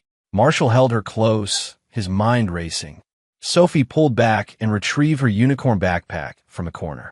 With shaking hands, she unzipped the inner pocket and pulled out a small digital recording device, the kind journalists used, wrapped in a plastic sandwich bag. "Where did you get this?" "From the study at home, in the bottom drawer of the desk. The one that's always locked, but I found where Mom hides the key. I heard them talking one night last week when I couldn't sleep. Mom and Mr. Faulkner. He said something about keeping her compliant, and the plan was working. I didn't understand, but it scared me. So I looked. Marshall's hands trembled as he took the device. Did you listen to it? Sophie nodded, fresh tears streaming down her face. Some of it. There are lots of recordings, Daddy.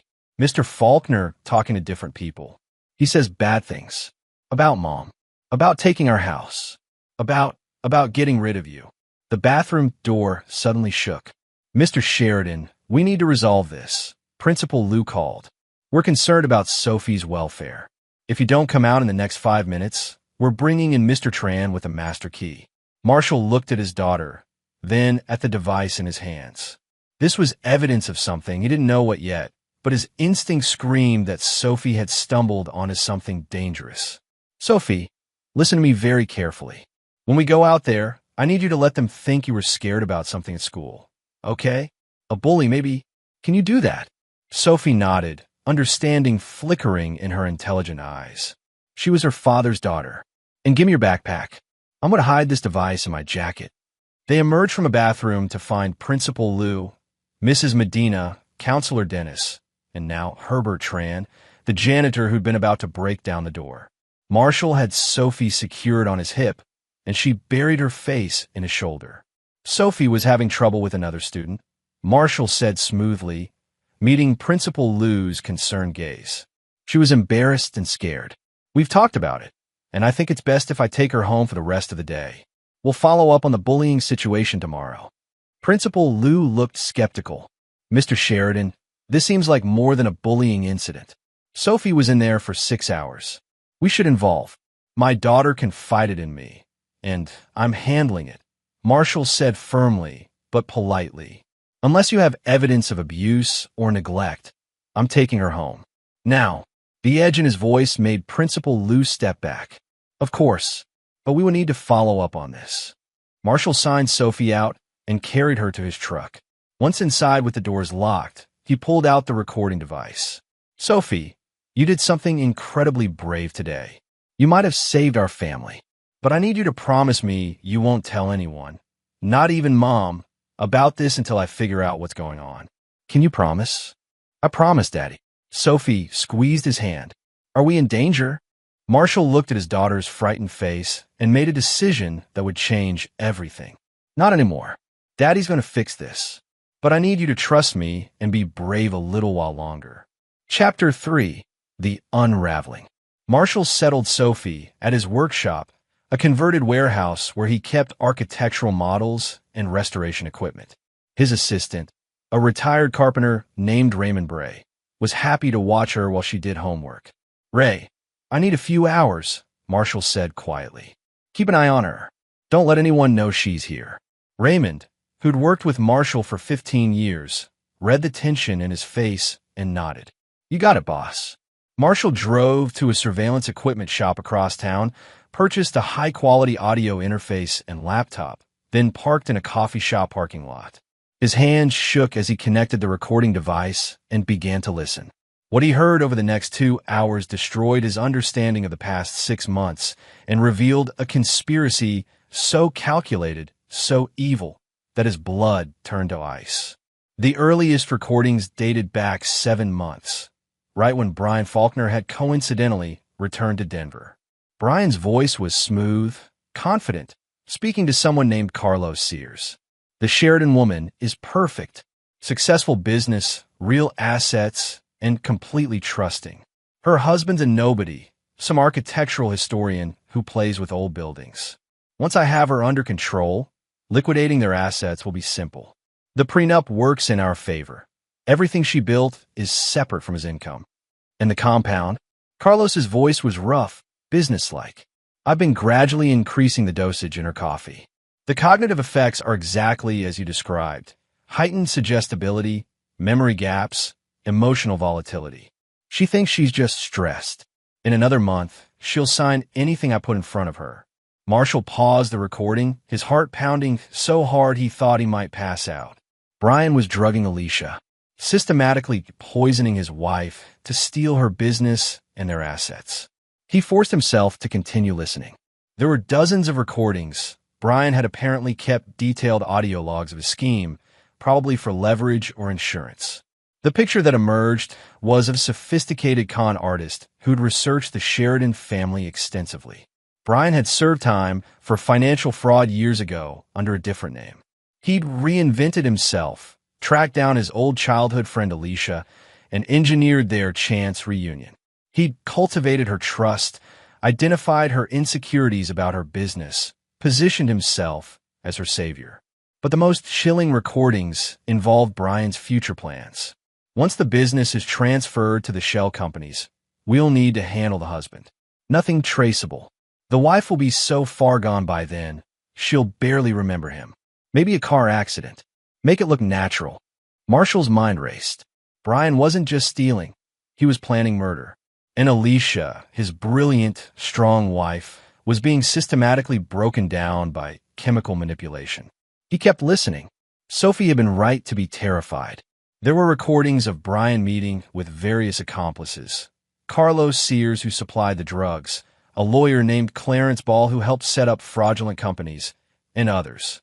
Brian had built an entire network to execute his plan. One recording from 3 weeks ago made Marshall's blood boil. The kid is becoming a problem.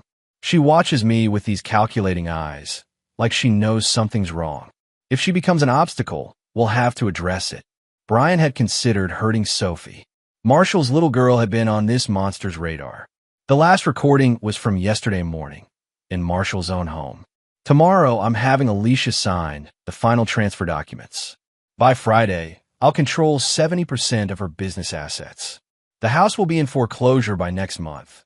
I've already made sure she missed 3 mortgage payments. Marshall Sheridan won't know what hit him until he's got nothing left.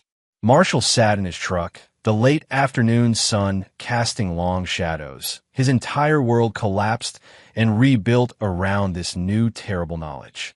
But beneath the shock and rage, something cold and analytical began to take shape. Brian Faulkner thought he was smart. He thought he'd planned everything perfectly. But he'd made critical mistakes. First, he'd underestimated Sophie, and by extension, Marshall. He'd seen Marshall as some ineffectual academic who wouldn't notice his life being stolen until it was too late. Second, Brian had kept detailed recordings of his crimes, probably thinking they made him untouchable. In reality, he documented his own downfall. Third, and most importantly, Brian didn't understand the kind of man Marshall Sheridan actually was. Marshall had built his career on patience, precision, and understanding how structures, whether buildings or systems, could be dismantled and rebuilt. He knew how to see patterns, exploit weaknesses, and restore things to their proper form. Brian Faulkner had waged war on Marshall's family. Now Marshall would show him what real planning looked like. He called his lawyer, an old friend named Gabriel Price, who specialized in criminal defense. Gabe, I need you to come to my workshop. Now, don't call ahead, don't tell anyone, and bring paperwork for a restraining order and criminal conspiracy charges. I've got recordings that will blow your mind. Marshall, what? My wife is being poisoned by her business partner who's planning to kill me and steal everything we own. I have full audio evidence. We need to move fast and smart. Can you come? There was a brief pause.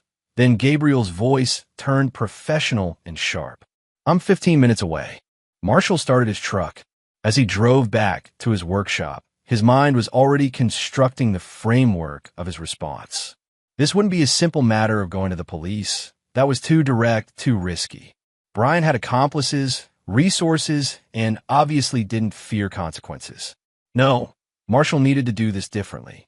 He needed to dismantle Brian's entire operation, expose every accomplice, protect his family, and ensure that the man who tried to destroy them would face consequences so complete that he'd never threaten anyone again. The husband, the father, the protector in Marshall Sheridan had fully awakened. And Brian Faulkner was about to learn that the most dangerous enemy is the one you've underestimated. Chapter 4. The Web of Lies. Gabriel Price sat in Marshall's workshop office, headphones on, listening to the recordings for the second time. His expression had progressed from skeptical to horrified to coldly furious. When he finally removed the headphones, He looked at Marshall with new respect. This is one of the most calculated predatory schemes I've seen in 20 years of practice, Gabriel said. Brian Faulkner is a professional. These recordings document felony conspiracy, fraud, attempted murder, and drugging. We have enough here to put him away for decades. But, Marshall asked, reading his friend's hesitation, but we have to be strategic. If we go straight to the police with this, Faulkner might have connections we don't know about. He could flee or destroy evidence. We need to secure Alicia's safety first, get her medical attention to flush whatever he's been giving her, and simultaneously gather evidence on his accomplices. I'm ahead of you, Marshall said, spreading documents across the desk. I've spent the last 3 hours researching. Brian Faulkner isn't his real name. It's Brian Faulkner now, but he was born Brian Faulkner. He did 8 years for securities fraud in California under his birth name. Changed it legally 6 years ago when he got out. Gabriel leaned forward, studying the documents. How did you find this? I called in a favor from an old college roommate who works in criminal records research. Once I had his real identity, the rest came together. Brian's worked this scam before. He targets successful women, gains their trust, drugs them, and systematically steals their assets. There's a woman in Sacramento named Teresa Bond who lost her medical practice to a scam identical to this. She's still trying to rebuild her life. Authorities never had enough evidence to pin it on Brian. Until now, Gabriel said, a grim smile crossing his face. Until now, Marshall agreed. But here's what I'm thinking. Going to the police is step one, not the whole plan. I want to hurt him in ways the legal system can't touch. I want every one of his accomplices exposed. I want him to lose everything the way he tried to make us lose everything. Gabriel studied his friend carefully. Marshall, I understand the anger, but I'm not talking about anything illegal, Marshall interrupted. I'm talking about methodical, strategic destruction. This man researched my family for months. He has networks, resources, people who enable his predation. I want all of it exposed and dismantled. The legal case is just the foundation. Raymond Bray knocked on the office door. Boss, your wife just called the workshop line. Said she's looking for Sophie. Wants to know if she's with you. Sounded off. Marshall and Gabriel exchanged looks. What did you tell her? Said I hadn't seen Sophie. She hung up without saying goodbye. Marshall's jaw tightened. Alicia was looking for their daughter because Brian had probably asked her to. The recordings had mentioned Brian's concern about Sophie. He must have sensed something was wrong when she locked herself in the bathroom. We need to move faster, Marshall said. Ray, can you take Sophie to your place tonight? Tell your wife, Melissa, it's an emergency, and keep Sophie off all devices. No phone, no tablet, nothing Brian could track. Raymond nodded. Consider it done. Melissa loves that kid anyway. After Raymond left with Sophie, Marshall turned back to Gabriel. Here's the plan. You file the police report tonight with the recordings and my research. I want a warrant issued for Brian's arrest, search warrants for his home and office, and a restraining order keeping him away from Alicia and Sophie. Can you make that happen? With this evidence? Absolutely. But Marshall, where will you be? I'm going home to get my wife away from that monster and into a hospital. Chapter 5. The Confrontation. Marshall arrived home at 7:47 p.m. to find Alicia's car in the driveway and lights on throughout the house. His heart hammered as he entered through the front door. Alicia sat at the kitchen table, still in her work clothes, staring at her phone with glassy eyes. She looked up when Marshall entered, and he barely recognized the woman before him. His vibrant, sharp-witted wife looked hollow, her movements sluggish. Where's Sophie? Alicia asked, her voice flat. She's safe, Marshall said carefully, sitting across from her. Alicia, we need to talk. When's the last time you ate something? Brian said Sophie was acting strange at school today. He's worried about her. He thinks she might have found. Alicia trailed off, confusion crossing her face. What was I saying? Marshall's hands clenched into fists under the table. Seeing his wife like this, drug, manipulated, turned into a puppet, ignited a fury so deep it was almost blinding. But he forced himself to remain calm. Alicia, I need you to listen to me very carefully. Brian Faulkner has been poisoning you. For months. He's been putting drugs in your coffee to make you suggestible and confused so he can steal your business. Alicia blinked slowly, processing his words with obvious difficulty. That doesn't make sense. Brian is my friend. He's helping me. He's destroying you, Marshall said firmly, pulling out his phone and playing one of the recordings. Brian's voice filled the kitchen. The Sheridan woman is perfect. Successful business, real assets, and completely trusting. As the recording played, Marshall watched his wife's face cycle through disbelief, confusion, dawning horror, and finally, a flicker of the real Alicia breaking through the fog. "No," she whispered. "No, that's not. We've been friends since childhood." He wouldn't. Marshall played another clip. "I've been gradually increasing the dosage in her coffee. The cognitive effects are exactly as you described. Heightened suggestibility, memory gaps, emotional volatility." Alicia's hands shook. She looked at Marshall with tears streaming down her face. "How long?" 6, maybe 7 months. Since he came back to Denver. "My coffee," Alicia said, her voice breaking. He always brought me coffee in the morning at the office. Special blend from this cafe, he knew. I thought he was being nice. Oh God, Marshall, what has he done to me? What have I done?" Marshall moved around the table and pulled his wife into his arms. She collapsed against him, sobbing. "We're going to fix this," he said firmly. "But right now, I need you to trust me. I need to take you to the hospital. They need to run blood work, flush whatever he's been giving you out of your system." "The business," Alicia choked out. "He made me sign papers. Yesterday. I couldn't think straight, but he kept insisting and I signed them. Marshall, I think I signed over control of the company. We'll get it back," Marshall promised, though inside his rage grew even colder. "Everything he's taken, we'll get back. But first, your health." A car pulled into the driveway. Through the window, Marshall saw Brian Faulkner getting out of his silver Mercedes, his expression concerned, manipulative mask perfectly in place. "He's here," Alicia whispered, fear sharp in her voice. "Stay behind me," Marshall commanded, positioning himself between his wife and the door. Brian knocked, then used a key Marshall hadn't known he had, to open the front door. He stepped inside, his handsome face arranged in an expression of friendly concern that made Marshall's skin crawl. "Alicia, I've been trying to reach you," Brian said smoothly. "I'm worried about Sophie. The principal called me, listed as your emergency contact, and said there was an incident. Is everything?" His eyes landed on Marshall, and something flickered in his expression. "Fear." "Marshall, I didn't expect you to be home." "I bet you didn't," Marshall said, his voice deadly calm. "But here I am, and we need to talk about the business you've been conducting with my wife."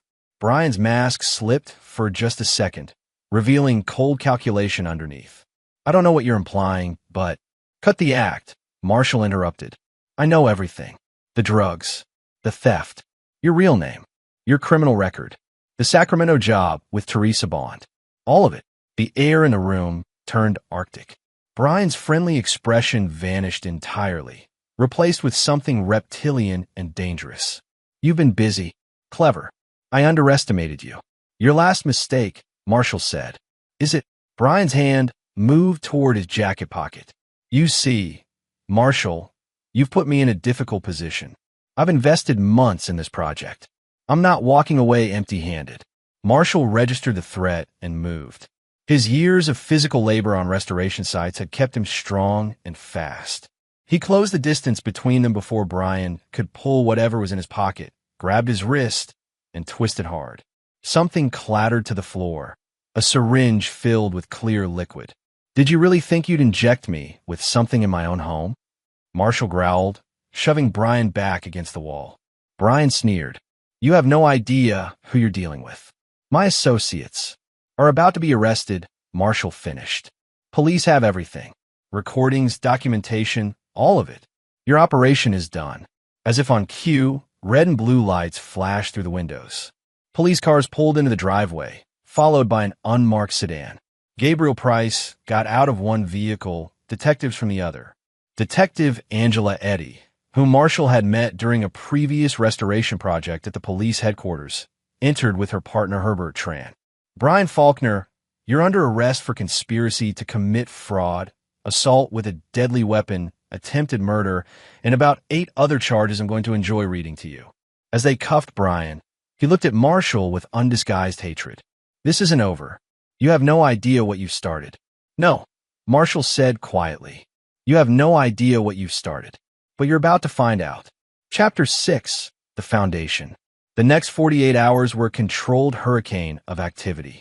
Alicia spent the first day in the hospital, where doctors confirmed significant levels of benzodiazepines and other compounds in her system, a cocktail designed to impair judgment without completely incapacitating her. The medical team started a detoxification protocol. Marshall barely left her side, except when meeting with Gabriel and the police. Detective Eddie had taken the case personally once she understood its scope. "We've arrested Carlos Sears, the guy who supplied the drugs," she told Marshall in the hospital cafeteria. "He's rolling over on everyone to save his own skin. We've also got Clarence Ball, the lawyer who set up the shell companies. He's trying to claim he didn't know it was fraudulent, but the recordings contradict that." "What about the money?" Marshall asked. "Alicia signed over nearly $1 million in assets. We've frozen all the accounts. Your wife's signatures were obtained under duress and chemical impairment. Any halfway decent lawyer could invalidate them, and you've got Gabriel Price, so you're in good shape. The assets will be returned, though it might take some time to untangle." Marshall nodded, but his mind was elsewhere. The legal system would handle Brian's criminal prosecution, and that was important. But it wasn't enough. Brian had allies, networks, probably resources stashed away. Men like him always had contingencies. Marshall needed to ensure Brian's destruction was total, not just legally, but socially, financially, and psychologically. He needed Brian to understand what it felt like to have everything stripped away by someone you'd underestimated. Over the next week, as Alicia slowly recovered and Sophie settled back into a careful routine, Marshall executed the second phase of his plan. He discovered that Brian's entire operation was funded by previous victims who'd never fully recovered their assets. Brian had offshore accounts, shell companies, and a network of enablers who believed he was untouchable. Marshall reached out to Teresa Bond in Sacramento, the medical practice owner Brian had victimized years earlier. When she heard what Marshall had done, she wept. "You have no idea what this means," Teresa said over the phone. "I tried for years to get someone to listen, to investigate. I lost everything. My practice, my reputation, my savings. Brian destroyed my life. Help me destroy his," Marshall said. "I need to know everyone he's hurt. Every victim, every associate, every person who's enabled him. We're building a case that goes beyond criminal charges. I want civil suits, publicity, professional ruin. I want his entire network exposed." Teresa agreed immediately.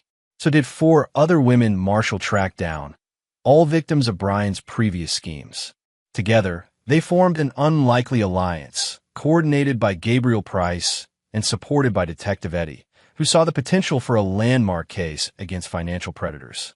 But Marshall had one more component to his plan, and it was the most dangerous: confronting Brian directly. 3 weeks after Brian's arrest, he posted bail. Apparently, he still had access to hidden funds and high-powered attorneys. Marshall had been waiting for this. He arranged to meet Brian at a neutral location, a closed restaurant Marshall was restoring downtown. Brian arrived with his lawyer, thinking this was a negotiation. Marshall sat alone at a dusty table, blueprints and architectural plans spread before him. "This is unexpected," Brian said, his lawyer, a slick operator named Nicholas Harrington, at his side. "My client assumed any communication would go through official channels." "This isn't a legal discussion," Marshall said calmly. "This is informational." Brian wanted to know what he'd started. "I'm here to tell him." Brian's eyes narrowed. "I'm listening."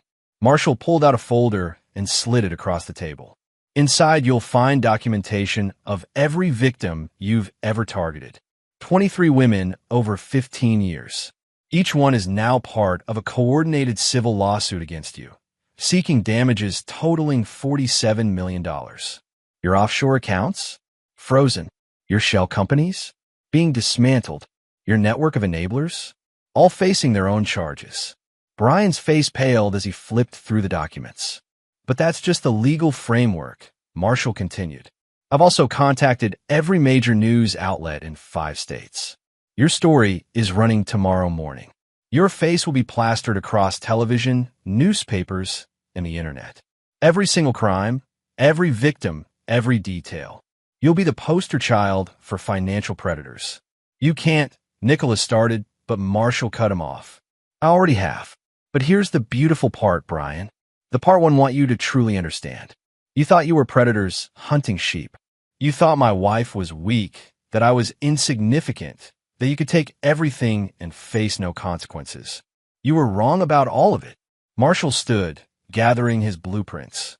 In my work, I restore structures by understanding how they're built and where their weaknesses lie.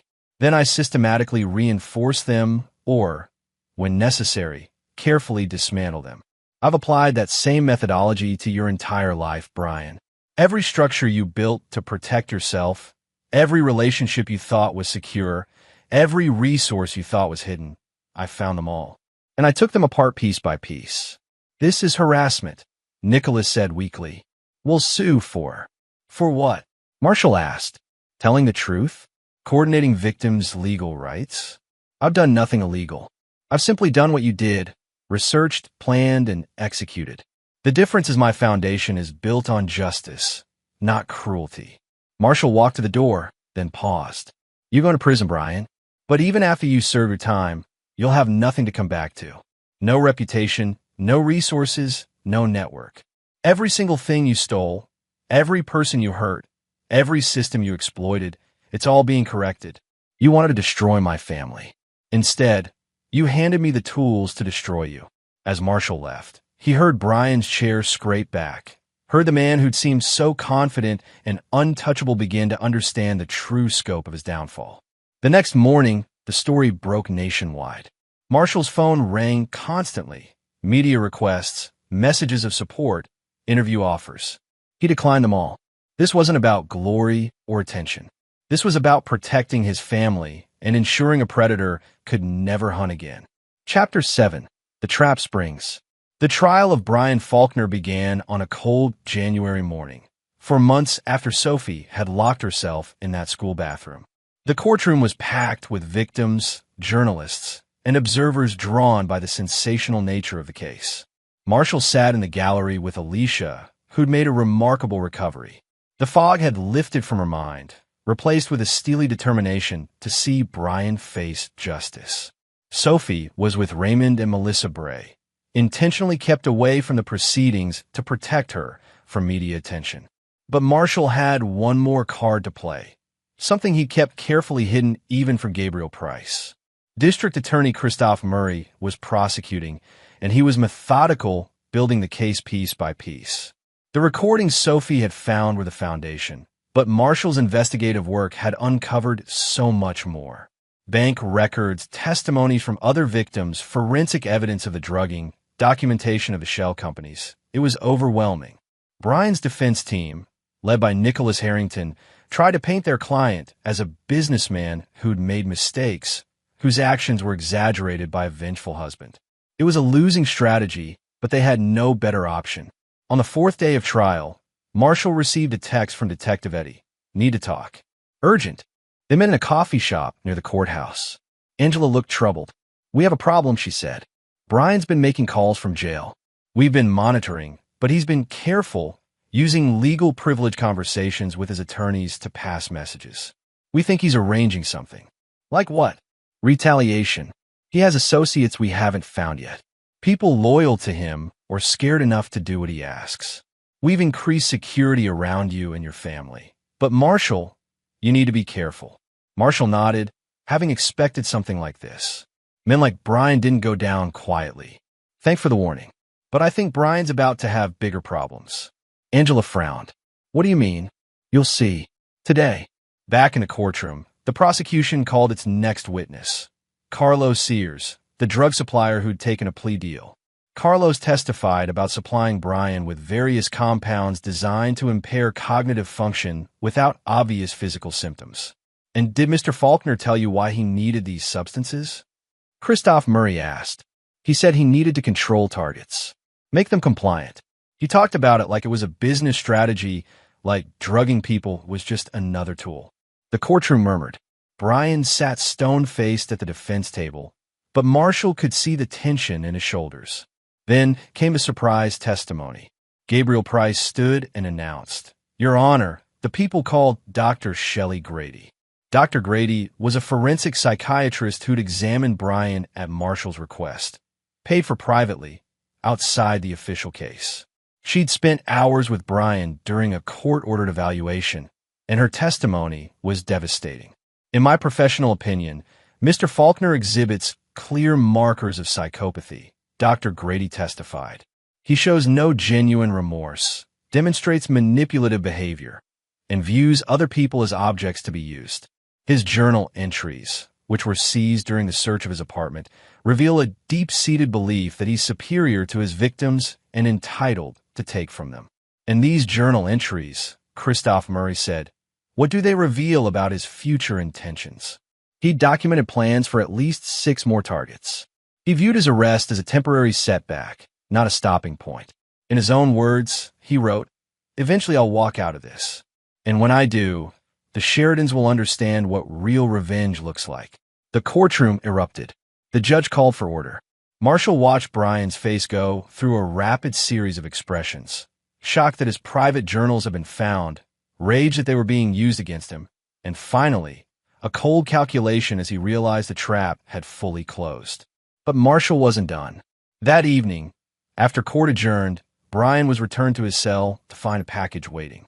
It was from Marshall, approved by the jail as non-threatening mail.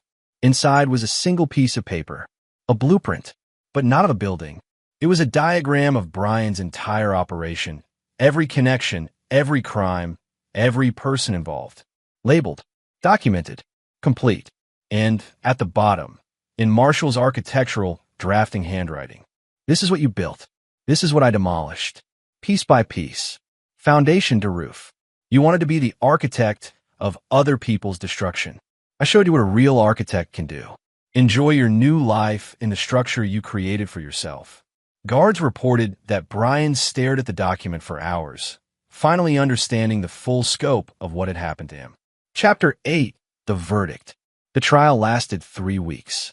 The evidence was overwhelming, the testimonies damning.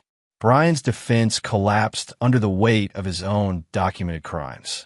But Marshall's real victory came during the victim impact statements. 23 women stood before the court, one by one, and described what Brian had done to them. Not just financially, but emotionally and psychologically. Teresa Bond spoke of years of therapy, of rebuilding from nothing, of the nightmares that still haunted her. Alicia Sheridan was the last to speak. Marshall watched his wife, strong, brilliant, fully recovered, stand before the man who tried to destroy her. "You targeted me because you thought I was weak," Alicia said, her voice steady. "Because I was kind, because I trusted an old friend, because I believed in redemption. You saw those qualities as vulnerabilities to exploit. You drugged me, manipulated me, tried to steal everything I'd built, and planned to kill my husband. You threatened my daughter." She paused, looking directly at Brian. "But you failed. Not because the police caught you, though they did. Not because the legal system worked, though it is. You failed because you underestimated the strength of the people you tried to destroy. My husband didn't just stop you. He dismantled everything you built. He protected our family and 23 other families you'd hurt or planned to hurt. You wanted to be the predator. Instead, you became the lesson." The jury deliberated for 4 hours. The verdict came back unanimous on all counts. Guilty. Brian was sentenced to 25 years in federal prison without possibility of parole. His associates received varying sentences. His assets, what few could be recovered, were divided among his victims. But Marshall knew the real sentence was everything else.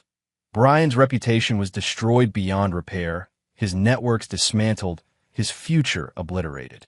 Even after prison, he'd be a registered offender, watched, restricted, marked. The architect of so much cruelty would spend the rest of his life in the structure he'd built for others. Outside the courthouse, Marshall declined all media interviews except one. He made a brief statement. This case isn't just about one predator. It's about systems that allow people like Brian Faulkner to operate, about victims who aren't believed, about the work it takes to achieve real justice. My family was lucky. We had resources, knowledge, and most importantly, my daughter's bravery. But there are countless families who don't have those advantages.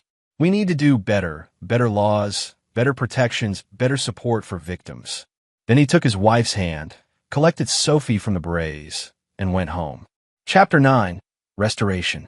3 months later, the Sheridan family sat in their backyard on a warm spring evening. Sophie played with her dog, a golden retriever they'd adopted as part of her recovery process. Alicia read a book, her business fully restored and thriving. Marshall tended his garden, a new hobby he'd taken up to manage stress. "Dad," Sophie called, running over. Mrs. Medina said, "I can do a presentation on architecture for the school career day. Will you help me?" Marshall smiled, pulling his daughter onto his lap. "Of course. What do you want to focus on?" "Restoration," Sophie said seriously. "How you take broken things and make them beautiful again." Marshall looked at his daughter, this remarkable child who'd been brave enough to hide evidence, smart enough to recognize danger, and strong enough to help save her family. "That's perfect, sweetheart. Restoration is all about understanding what something was meant to be, removing the damage, and rebuilding the foundation so it's even stronger than before." Alicia looked up from her book, meeting Marshall's eyes with a smile that held all their shared history. The crisis they'd survived, the strength they'd discovered, the future they'd rebuilt. "It's also about knowing which structures are worth saving," Alicia added, "and which ones need to be torn down completely." That evening, after Sophie went to bed, Marshall and Alicia sat on their porch, watching the sunset paint the sky in brilliant oranges and purples. "Do you think he understands yet?" Alicia asked quietly. "What he lost?" "Probably," Marshall said. "Men like Brian always think they're the smartest person in the room. But intelligence without wisdom, planning without conscience, it builds structures that can't stand." He built his life on exploiting others. When that foundation cracked, everything came down. "And what did you build it on?" Alicia asked, leaning against her husband's shoulder. Marshall thought about the question, about the weeks of investigation, the careful planning, the methodical dismantling of Brian's networks, about the risks he'd taken, the choices he'd made, the line he'd walked between justice and revenge. "I built it on protecting what matters," he finally said. "Family, truth, making sure that people who hurt others face real consequences. Not just legal ones, but the kind that fundamentally change what's possible for them." Brian wanted to be a predator. I made sure he'd never hunt again. Inside the house, Sophie's night light glowed softly. The family dog settled onto his bed. The house, their home, nearly stolen, now reclaimed, stood solid and secure. Marshall Sheridan had started as a man who restored old buildings, who worked with patience and precision to preserve history. But when his family was threatened, he discovered he could apply those same skills to a different kind of restoration, dismantling those who preyed on others and rebuilding the safety they tried to destroy. The legal battle was over. Brian Faulkner would spend the next quarter-century in prison, his reputation destroyed, his networks scattered, his future erased. The other victims were recovering, supported by settlements and resources Marshall had helped secure. But more importantly, Marshall's family was whole again. Alicia was thriving, back to her brilliant self. Sophie was healing, secure in the knowledge that her father would always protect her. And Marshall himself had learned something fundamental about his own strength. Not physical power, but the careful, methodical capability to face threats and neutralize them completely. As the stars emerged in the darkening sky,